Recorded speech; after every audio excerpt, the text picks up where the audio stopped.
What's up, everybody? Here again at the Patreon Assembly, and I'm here with Kari from the Ralph Report. Super excited to talk with you. It's good to be here. Yeah, tell me about your experience here at Patreon. Well, we've been with Patreon for about 2 years, and we left terrestrial radio to start our own daily podcast. So basically taking what would be the equivalent of a morning radio show that you would hear during drive time in your car, and we took it over to Patreon.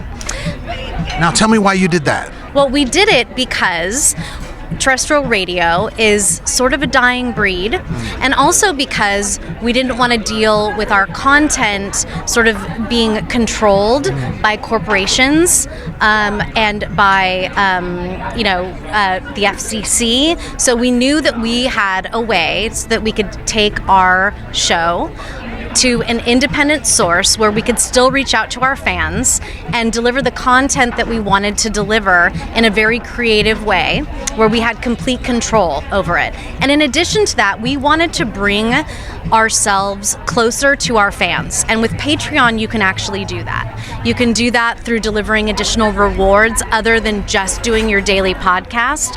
So we have the ability now to do live stream events with our patrons. We have the ability to get their addresses when they sign up so that we can keep them informed over email, to send them rewards like stickers, deliver merchandise. It is really a community. It's a community that can be formed. It was something we couldn't do on terrestrial radio, and that's why we came over to Patreon. Sounds amazing. So how does being at an event like the Patreon Assembly that we're at, how does that work with you in regards to being around all these creatives? Right. So when we picked Patreon, we didn't know a whole lot about Patreon. We were looking for a platform that could actually help us deliver what we wanted to deliver to our patrons. And as it turned out, as we got to know the individuals who worked at Patreon and we got to see a little bit of what that company culture was, we realized how integral they were in us being successful. So we have always attended every Patreon event as Patreon has grown, and they have grown so fast over the last 24 months because what they do is they create events where I can network with other creators, and I always leave with new ideas, whether it is how I'm using Patreon as a development platform or, for example, today I learned so much about how other creators are using Patreon and YouTube together to reach more people. So you always learn more, and in addition to that, the culture of Patreon is something that is extremely unique, and I'm so proud to be a part of. It's found like a lot like a family situation. It is. Simply because when you see these type of people that are here, that are part of these, that whatever they do, whether it's on social media, whether it's through YouTube, and they're YouTubers or they're just influencers as a whole, it seems like this has helped them tremendously in what they're able to accomplish as a business. Would you agree? I would totally agree. Patreon is very much a family, and the one unique part of the culture is that you can come as a creator, you can come to an event like this and sit down and have lunch like we just did with people that you have never met before. We're all creators and we all just want to help each other.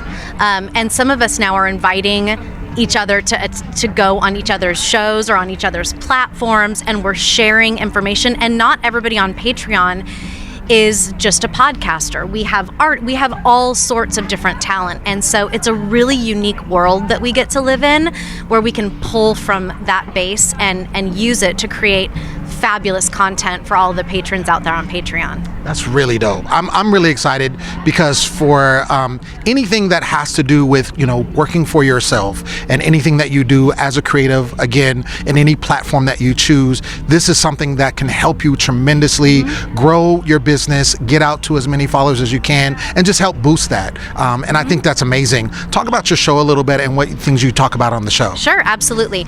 So we started as a morning radio show, a drive time show in LA. And basically what we've done is we have ported that over and then added in some content that we would never be able to do on terrestrial radio. So we talk about showbiz and Hollywood happenings, but we also have segments that we do every week. For example, Thursdays is Sex University, and we pull a topic about sex that would never normally be talked about, and we talk about it. We pull people in, we pull specialists in, and we talk about things topics that you would not normally feel comfortable talking about.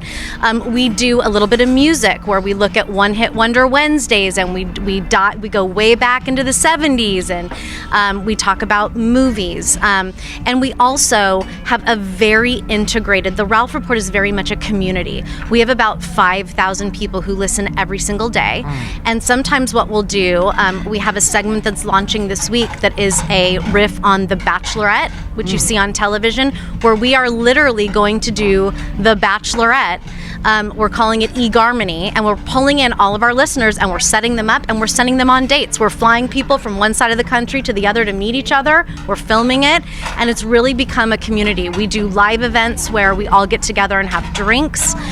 We do live shows. We do live streams where we will have anywhere from 1 to 600 people across the entire world all coming together to hang out and chit chat and talk. That's amazing. I'm single, so I'm going to listen to the show, and you can get listen. somebody from Texas